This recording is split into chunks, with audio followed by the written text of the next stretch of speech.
Don't you just kind of roll your eyes just a little bit when an artist finds God and they want to switch things up?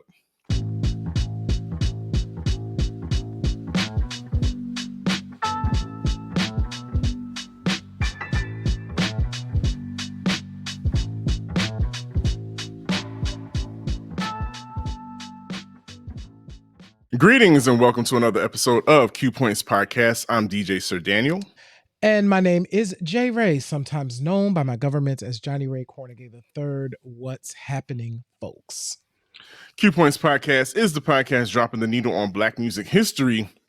With everything that's been going on recently, J. Ray, I can imagine we got to get closer to the Lord or whoever it is that you do your thing to.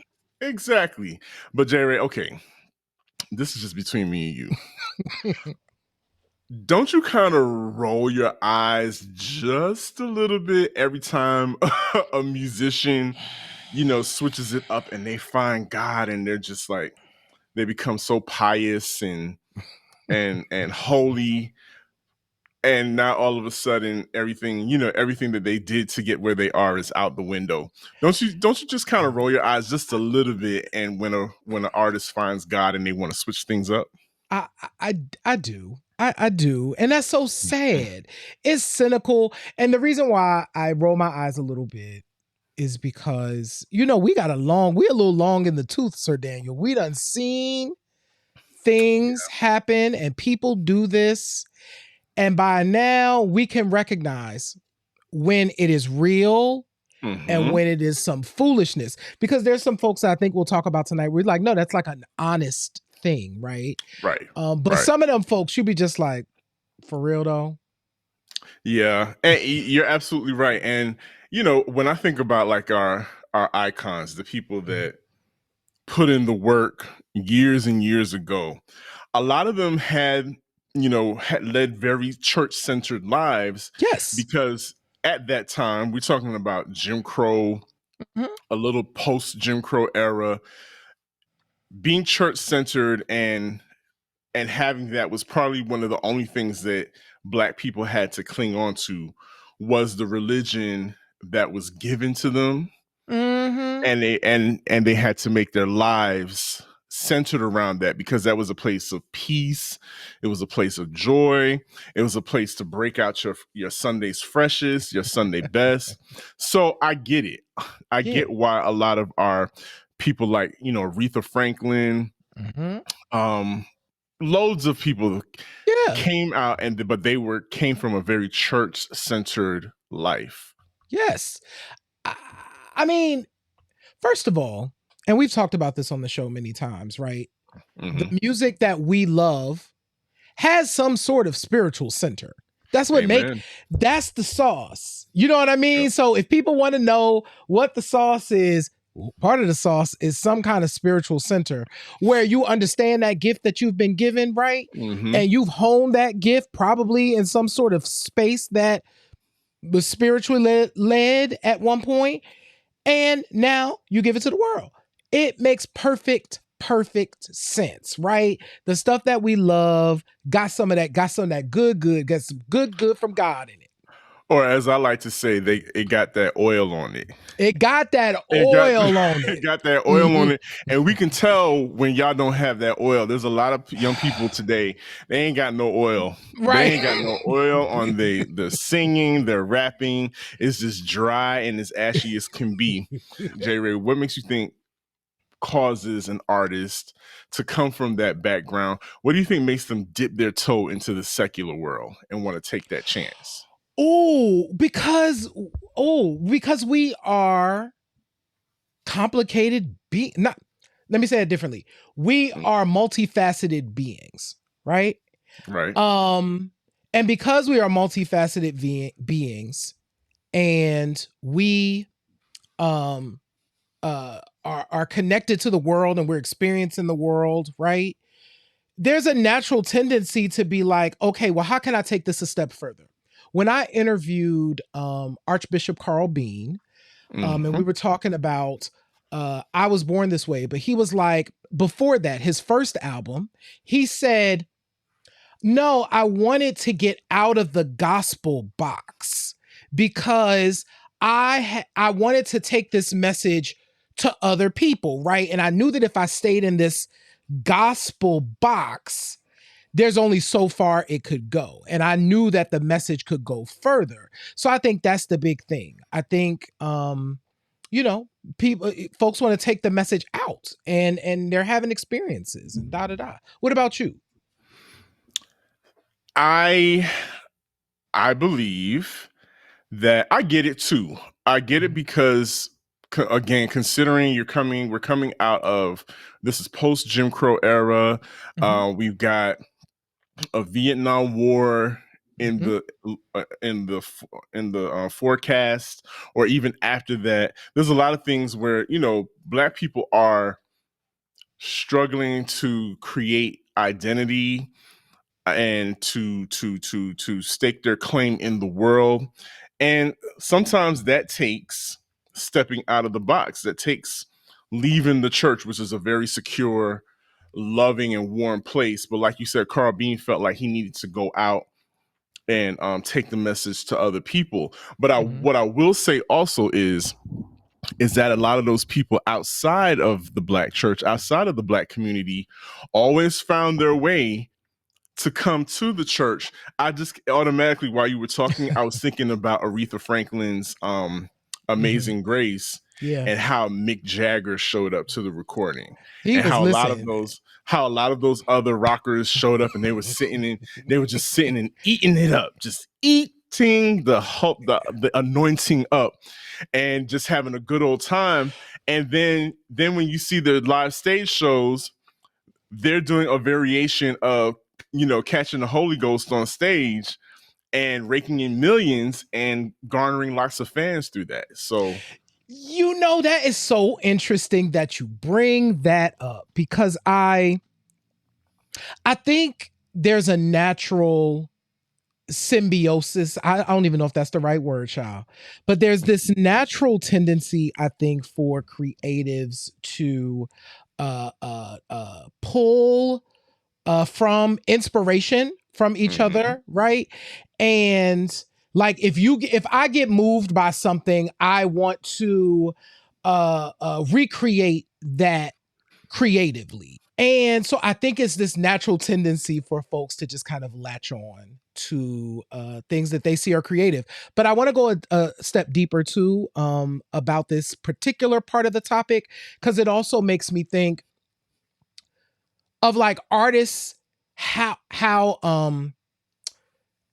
frowned upon, if you were in gospel, how frowned upon it was if you Yes. chose to dip your toe on the secular side of things. Mhm. And if we, I talk about the Girl Can't Dance a lot. So if y'all look up Black Music Mixtape, you could hear about the Girl Can't Dance, which is kind of like pre-punk, but it's Bunker Hill, who was really David Walker, who was singing in the Mighty Clouds of Joy, but he had to take on this name because he would Get have been ostracized. absolutely instantly. And this man, meanwhile, is creating legendary music as part of a gospel group, and also creating legendary music as a rock act, where it's like two songs exist in that moniker. So I just think it's a natural tendency for folks to just kind of like, okay, well, soak it up, and then put it out.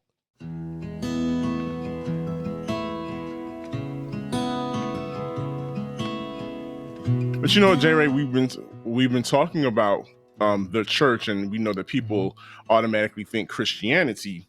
Mhm. But Christianity is by far not the only religion where we see people who have been who are in the music industry.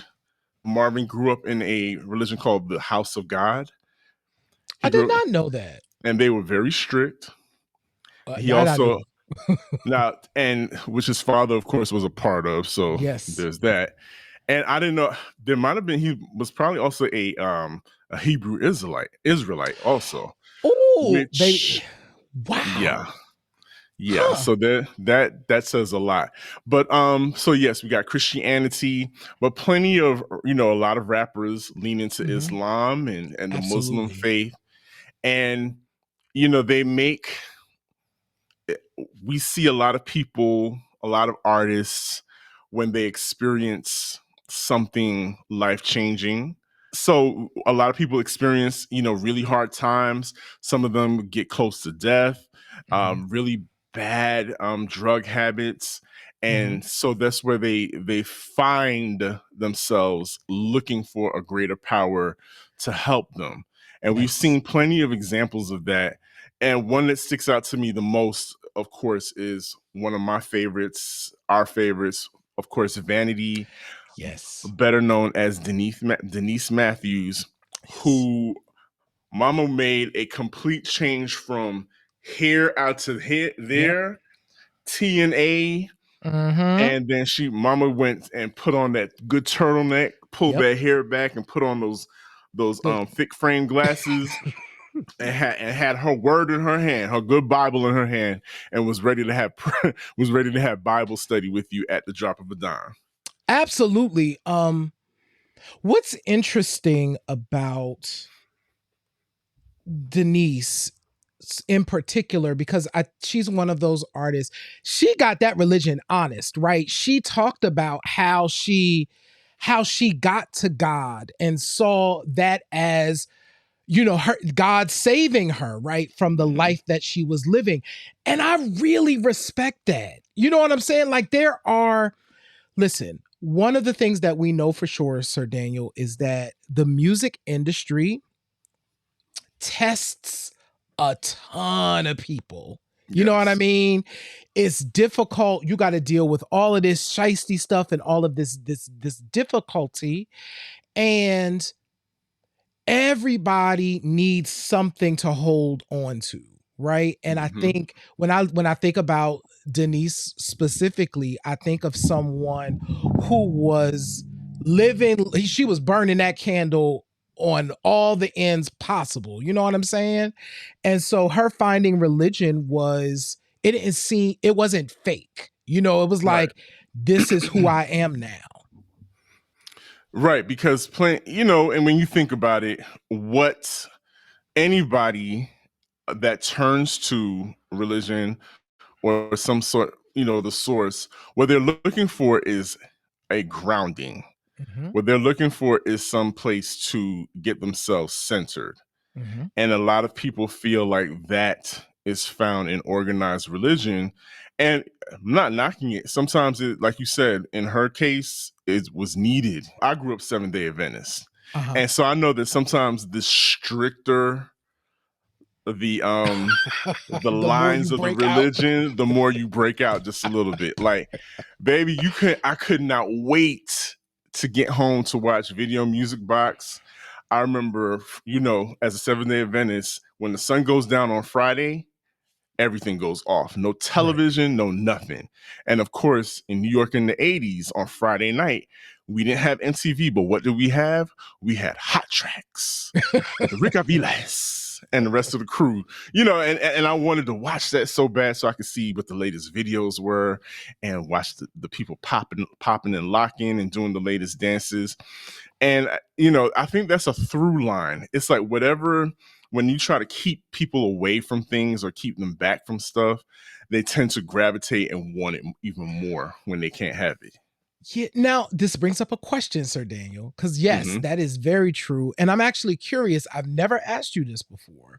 Yes. When you reflect now, because I'm sure when you're a kid, you have feelings about the experience that you're having, right? So I'm curious to know, what do you remember feeling as a kid when you like, this is what I got to do? And now when you reflect, what is it like now when you think about it? When I was a kid, I felt, oh my God, this is so oppressive. This is so boring. Everybody else is having a good time. And, I just did not understand what is the big deal about, wanting to hear a little rap music. Jerry, I will never forget one day at school. We had an assembly, and it was, I guess it was a week of prayer, I think they were calling it. And they had this youth pastor come by to the school, and I didn't know what was going on. I think I was in the 8th grade. I didn't know what was going on at first, but he had asked people to bring in their music. rap music, hip R&B, whatever, and they were going to do a music burning. No, not a Jerry, burning. I promise you. And there was like people were bringing up, like somebody walked up there with a copy of Audio 2's Top Billing, and it took everything from me not to rescue that that vinyl copy of Top Billing. I don't know. And I grew up in the era of do you remember the era of backwards masking? You know that term, J. Ray? Oh, you mean the playing it backwards? When you play it backwards, you hear messages of people, messages from the devil and all this other stuff. Now, granted, there are some instances on that particular record where things are set in reverse. I mean, and it's language. It's a little dirty, but it's not right. But it's not. But it's not straight from. It's not a memo from Lucifer or nothing like that. But that was the kind of thing I grew up around, and I just remember a moment like when I was 13 where I just was like broke away from all of that and just was like, this music, there just can't be something bad about this music. It just makes me feel so good. I don't want to do bad things, but I do want to have a good time. I like dancing. I like all of these things are good. These people are good. What possibly could come out of this? So that was my experience. And now as an adult, so almost 50, what I appreciate was the structure. I appreciate the structure of, being a church kid, being Seventh-day Adventist, and being able to just be a good person and have some structure to my life, be respectful of elders, all that good stuff that carries you, can carry you throughout your life. But yeah, that was my experience.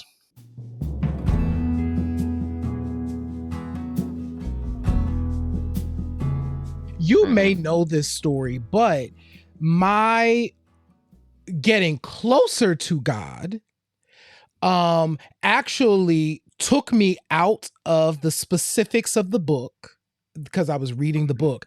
For folks that don't know, when I was in middle school, I was kind of on a priest trajectory. I was baptized Catholic, the only one in my immediate family, because I chose to do it because, I be doing my own thing and my parents said, sure, this is a thing that we will allow, right?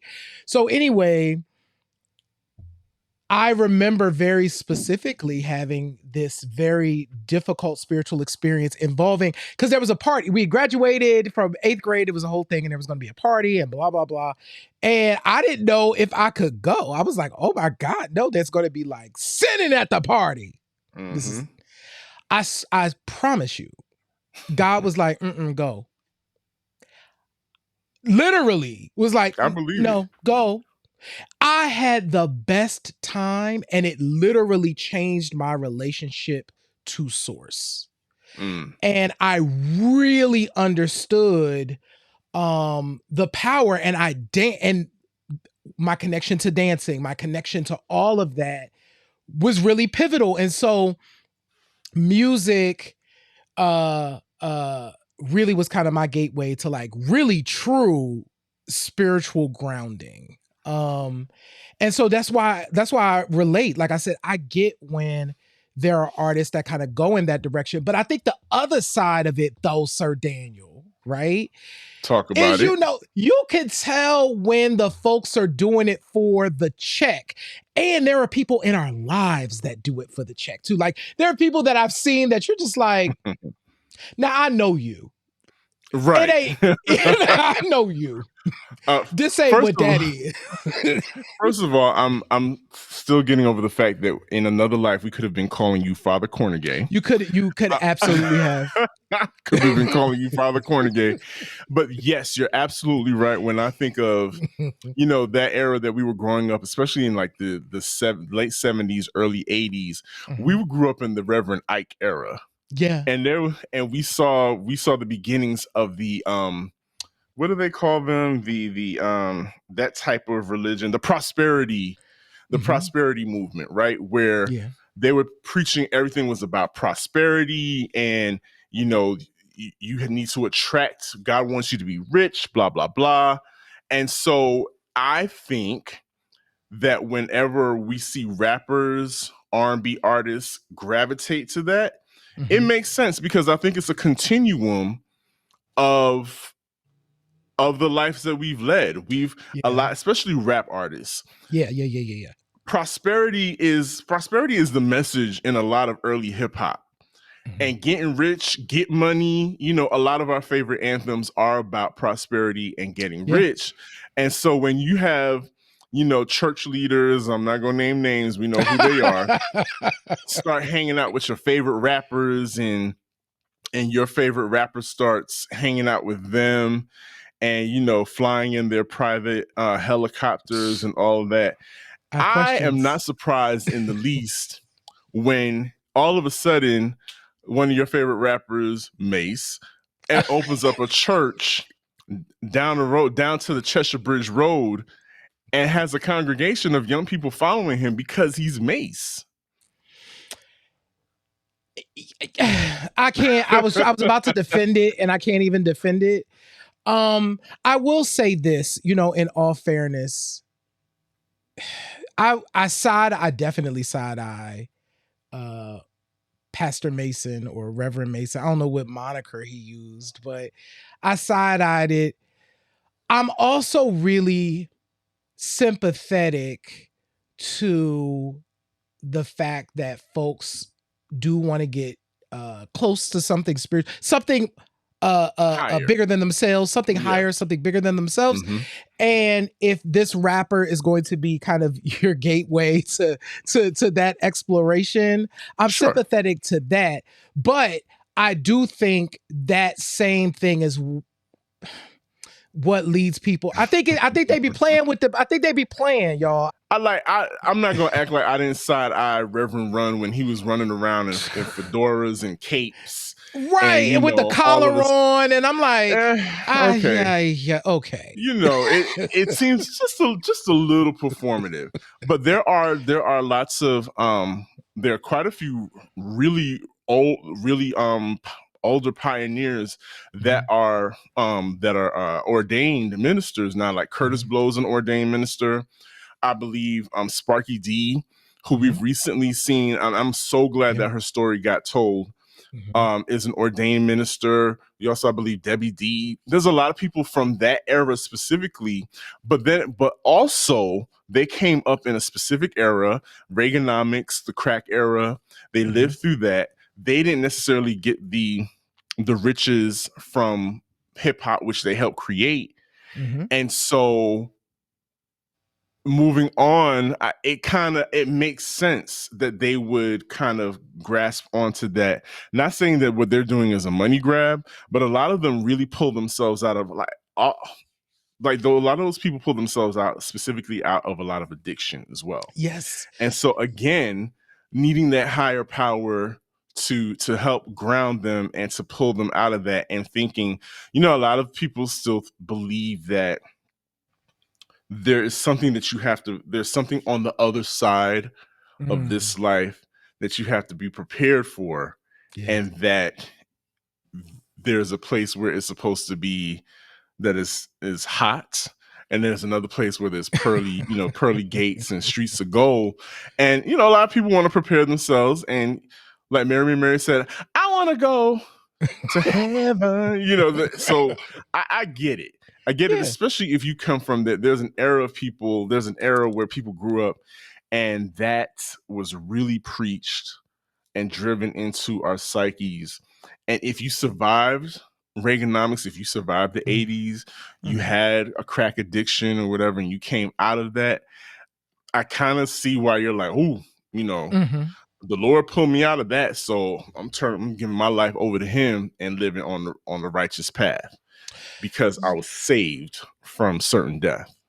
You know, and I think there is there's value in that, right? There's value in this experience. And I think this actually leads to right what Jeremy Avalon is saying in the chat. So Jeremy Avalon lifted up the name of Project Pat. I didn't know Project Pat had this experience. Me but neither. Jeremy, so Jeremy is saying when they were on the road for Art Beats and Lyrics, Project Pat would let the crowd rap all of his dirty lyrics. So Project Pat wasn't doing it. He let the crowd do it. And then he would pass out Christian books after the show.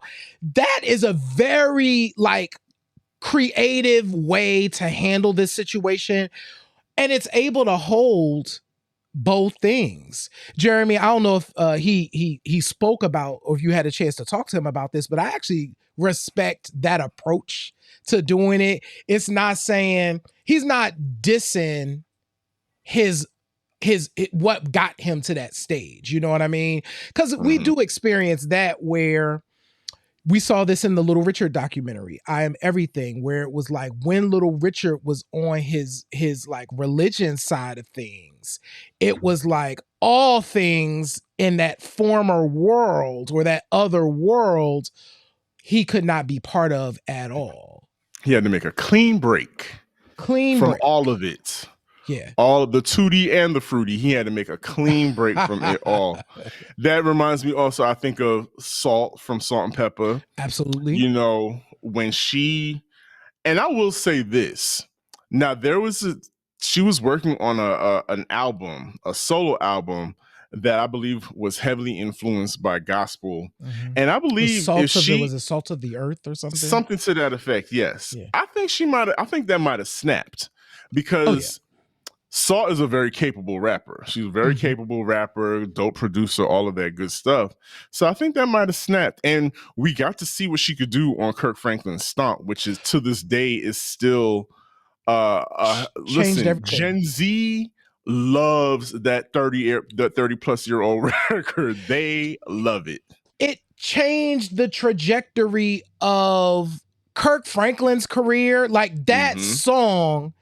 And so many, and he's of course talked about this now, about how, like, once again, that gospel world was like, what in the world? No. But let me tell you, it's now opened up a world where we get all of these other, artists that have come out of it. And so what I love about this conversation, Sir Daniel, is it's so easy in our current moment to be cynical about everything. And I think what we're asking people to be is, it's not everything is not the same. You know what I mean? And it's up to us to be able to discern. I think I've mentioned, and my brother just went to see her, Cleo from the UK. Her name is the last name is escaping me, but somebody's going to do it in the chat. Cleo Soul. Cleo Soul's her approach to this music and infusing it with this spirituality is so uplifting. You know what I mean? I've heard other people say the same thing. Yes. Yeah. So I think more artists need to, whatever that oil is, you need to go get that oil so you can put it in your music. Speaking of which, I know I mentioned Salt probably would have had a dope album, but I'm gonna be honest, I have never heard a gospel rap or rapper that I liked. It's just something about it's just never stuck. Remember DC Talk? I do remember DC Talk. That stuff, I would listen and I'm just like, it's not grabbing me. I don't know what it was about gospel rappers that just never did it for me. It just never grabbed me. But it's funny that we mentioned Kirk Franklin, who is as controversial as he is in the eyes of the church. I think he is the most capable and the best example of how you can operate in your gift and minister to people and still entertain and still have a good time. And when he's being criticized, I'm like, I really don't get it.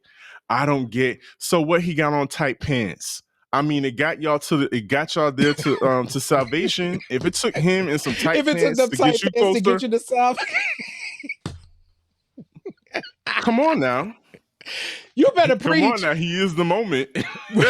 I will say, one, I had to think about it, but one gospel rapper that I think was really dope, Chance the Rapper, always landed for me. So he was considered a gospel rapper? I mean, I put him in the gospel rap category because, I mean, he was very spiritually centered and he was not afraid to talk about God in his music, and he was very open about, you know, his religion. So I think I would have put Chance kind of in there, and probably the only one like that I would really say is like dope. If there are some gospel rappers out there, y'all, in the chat that are dope, let us know. Q Point, we will listen. We will even invite you into the room and we'll listen together. Change our minds. Change our minds. If there's a, and I know people are going to say, I know the name Lecrae is going to come up. That's a name that I've heard quite a bit of. Still haven't really experienced his music, but yeah, like J. Ray said, change our minds. You know, expose us to it. Yes, we all have a path to go down. And I think it's all about being genuine. And I think that's the difference between everybody that we've spoken about in this episode, is that you can clearly tell that what they were going through or what they were experiencing was either real for them and was a real thing, or was just another money grab, another hustle. And look, so there were some people that we just never got we never got like an album.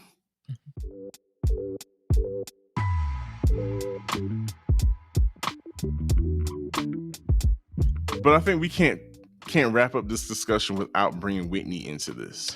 Ooh, that girl. Ooh, you want to talk about an anointing? We cannot have this discussion without mentioning Whitney Elizabeth Houston, because when you talk about oil, that's who we're talking about. I get that same feeling when I hear Fantasia. Oh my God, yes. And most recently, Avery Sunshine. Yes. So those are people that from Avery, from your homegirl, from Chester. From Chester. So there are people in those instances. I realize I respect that oil when I hear those people sing and open up their mouths. Yes. Who y'all got? Let us know in the chat. Who are some folks, especially some contemporary artists, that you like? Yes, they got that. That's exactly what you need. It's flowing through them. Definitely let us know. But of course, we have more. Thank y'all for tuning in for this part of the conversation, where we talk about just kind of the pivot to the pulpit. Thank you. Subscribe wherever you are. If they have a notification bell, hit that so that you can get notified when there are new episodes of Q Points. Visit our website at qpoints.com. You can watch all of our old episodes. And if you really want to support us as well, keep the lights on in Q Points land, we would appreciate it. You can visit our store at store.qpoints.com. We appreciate y'all. We love y'all. Like I always say, in this life, you have a choice. You can either pick up the needle or you can let the record play. I'm DJ Sir Daniel. And my name is J. Ray, y'all. And this is Q Points Podcast, dropping the needle on Black music history. We will see you on the next go round. Peace. Peace, y'all.